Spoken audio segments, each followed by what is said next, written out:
Huh? You! Yes, you! Oh, stranger! Would you be so kind and help a wretched man?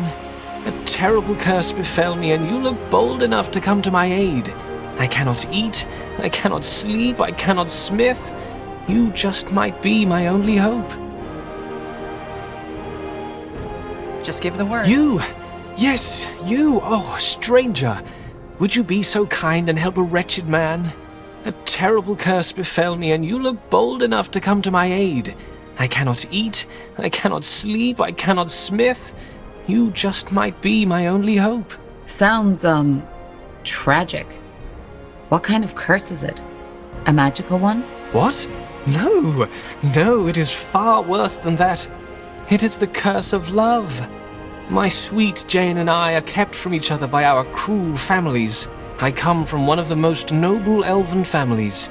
Yes, I might have chosen the simple life of a blacksmith over the comforts of nobility, but that did not stop my father from meddling in my affairs. My father and Jane's family are plotting against us.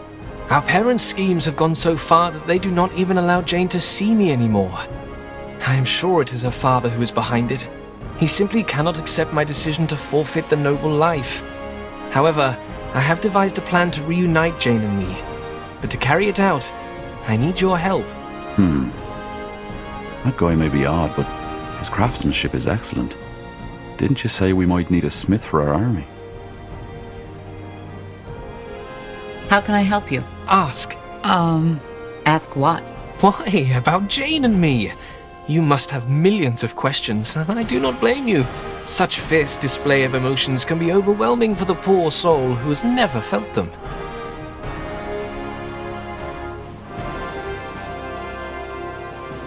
All right, then tell me a bit more about Jane. Oh, where should I start? She is the most divine being ever known to walk the earth. The moment I met her on a sweet summer's day, I knew she was the one. We shared the most beautiful night of fiery passion, and it soon became clear that we were meant to be together. These enchanted eyes, her hair golden and sweet like molten honey, her shapely cheeks with a touch of rose like a blossoming flower, her slender waist like... Yeah, I get it. Thanks. Why did you become a smith and not a nobleman? Oh, it is simple. My father might be a noble, but he has achieved status and respect through hard work and determination. It was always my intention to follow the same path. Wealth makes people complacent. I wanted to earn my keep, and that my father does not see the true virtuous intentions behind my decision saddens me even more. I don't have any more questions. Let's discuss your plan. How do you want me to help you? I'd rather not take on the Everlight nobility. Oh, do not worry. This will not be necessary. All you have to do is deliver this potion to Jane. It's the milk of the poppy mixed with fire nettle, a very potent sleeping potion. Once ingested, it mimics death for around 24 hours. She and I will both drink it, and I paid the mortician to not embalm our bodies and cover up our escape. Tonight, at sunset, we shall both drink it. Then, once we wake up, we will escape this wretched city forever and build a new life in a better world. Milk of the poppy and fire nettle are both strong sedatives. Do you really think mixing the two is a good idea? You might die. I will not. Trust me, one of my many virtues is an excellent knowledge in the art of alchemy. I know what I am doing. Well, okay. I'll give this potion to Jane and tell her of your plan. Splendid. Wonderful. You, brave traveler, are what's lacking in this world. Men and women who fight for the beauty of love. Speak to me once the deed has been done.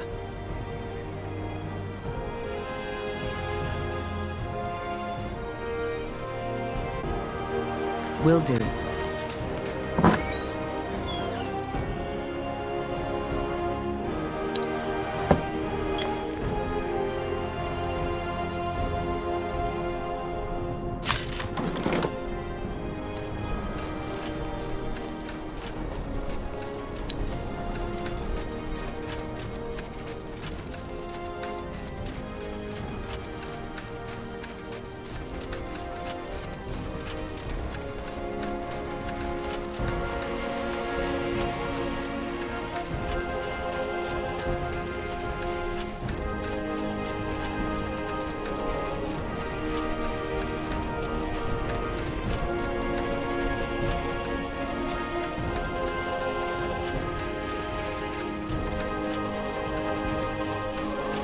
He rattled the dwarf full of gold, saved by the crowd who was told not to trust dwarves, and behold, shady pirates boarding for some sunken mold.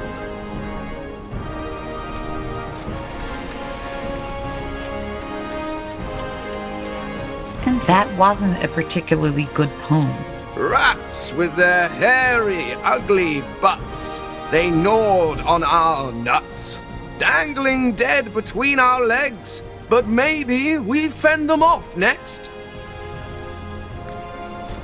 You got it. Now would you look at that? Fine. Sure. This blasted elf, he just won't shut his trap. What's wrong? He's been citing poems for days. They don't make sense and they are horrendous. Someone should either pay him to leave or show him we don't want him here.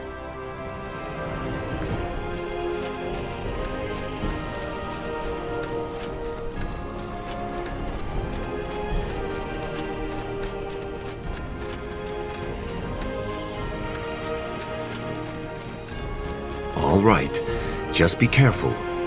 You know, men can be irrational. I do. Thanks, Dad. Fair enough, then. I'll see you tonight for dinner. And please help Mother with these draperies, will you? I will. Are you Jane? Yes, I am. Who is asking? A friend. I was sent by Vilron to give you this potion. Vilron? But what's in that flask? I'm sorry, but this is a little odd. Well, it's a sleeping potion. He wants you to take it at sunset tonight, and he will do the same. It will mimic death, so you can escape from your families to be together. Or, at least that was the plan. Oh, I see. Well, I hate to say it, but you're a little misinformed. Vilron and I had a lovely evening together, and yes, we kissed, but that's about it. He's not really my type. Too impulsive, too, syrupy. That's not the way Vilron told it. He said you love him as much as he loves you, and that it's your parents keeping you from each other. Oh, by Tiara. Yes, I told him that I loved him that night because it felt right in that moment, but then he started writing me these poems and sonnets, and by now I think there isn't a single flower he hasn't compared me to. And then he sent that letter where he asked me how we should name our children. That was the moment I, well, needed some distance. Don't get me wrong, he's a really good man, but I just can't deal with his enthusiasm. I'm sure he will find a girl that will appreciate his sonnets, but it just isn't me. Oh my. That's kind of funny. Then what do you want me to tell Vilron? I have to stop him from taking that potion tonight and waking up all alone in a morgue. Well, if you're going to talk to him anyway, tell him the truth. Trying to spare him from rejection led to this entire situation. Tell him that I really appreciated our time together and that I know he will find true love sooner or later. All right then. Sorry for bothering you. Oh no, you didn't bother me in the least. This entire situation is unfortunate.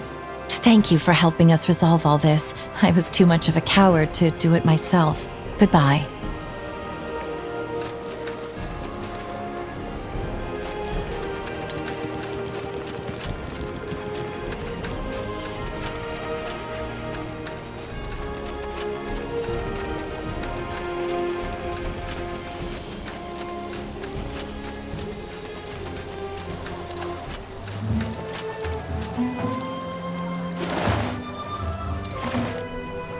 Interesting.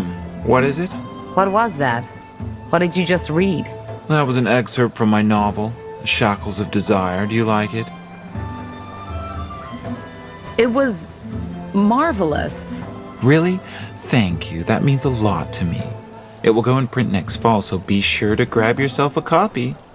If you can read, that is. Yeah, sure. I'll think about it.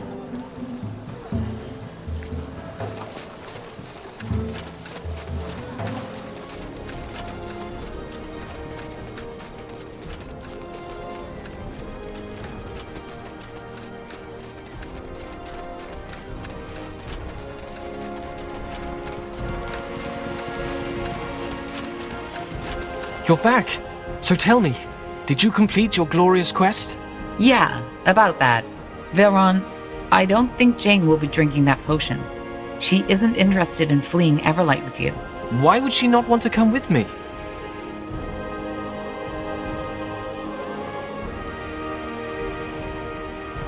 Jane doesn't love you, Vilron. She led you on because she didn't want to hurt your feelings. And she asked me to tell you. What? No! Her father must have forced her to say this. And I am tired of having that madman coerce my beloved. Ride with me, warrior of love. We shall free Jane from that tyrant's oppression once and for all. Wait, Vilron. Before you do anything, stop for a minute and think. You've known this girl for 2 weeks, right? And yes, you shared one romantic evening together, but that's about all. What do you really know about her? What? What do you mean? I mean, maybe you fell in love with the idea of Jane, and not Jane herself. But no, that can't be it. Or can it? Look, Jane really liked you, but instead of giving her the time to develop her feelings, you assaulted her with your gestures and desperate displays of love. She felt cornered, and whatever she had felt for you died before it could develop into something else. But no, I mean, that is how the poets do it, isn't it? Love is supposed to be intense, beautiful, unreasonable. Though, maybe there is truth in your words. Maybe I got too excited. Oh, blazes. Why didn't I see this? Oh, god damn it. I can't believe this really happened. Actually, if you want to turn the page and start over, I might have an offer for you. My men are in need of an elven smith in Mullindir. You can come with me and forget about all this. Mullindir? The ancient Shaper city? Yes, we found it. It's a long story, but I can tell you all you need to know on the way. And we can pay you. I don't know. I can't just leave my smithy, can I? Then again, everything here reminds me of her. You don't need to leave forever. Just stay with us until our mission is completed. All right then, you convinced me. Let me get my things first, and I'll meet you at the border. And thanks again for telling me the truth.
Ellen's Reigns! What a journey! But I must admit, this city is a marvel. Such beauty. It almost makes me forget the reason I'm here. Are you still, heartbroken? I shall forever be heartbroken. But none of that matters anymore. If the fire in her heart does not burn as brightly for me as mine does for her, then so be it. Tell me, do you mind if I stick around for a while longer? Iskander isn't safe these days, especially not for a vagabond elf, and there's no way on Io I'm going back into that accursed city. Even if the darkest alleys of Everlight carry her flowery scent, Even the most mischievous of voices whisper her lovely words, even... Yes, you can stay. Maybe you could even help us out with your skills. Of course. I have already talked to the elves in your company. Moorhere weapons are a bit different, but not too much from what I usually create. Just come to me if you require my knowledge. Yes, yes? Have you come to see the fruits of my labor? Come again. May Tiara bless your path.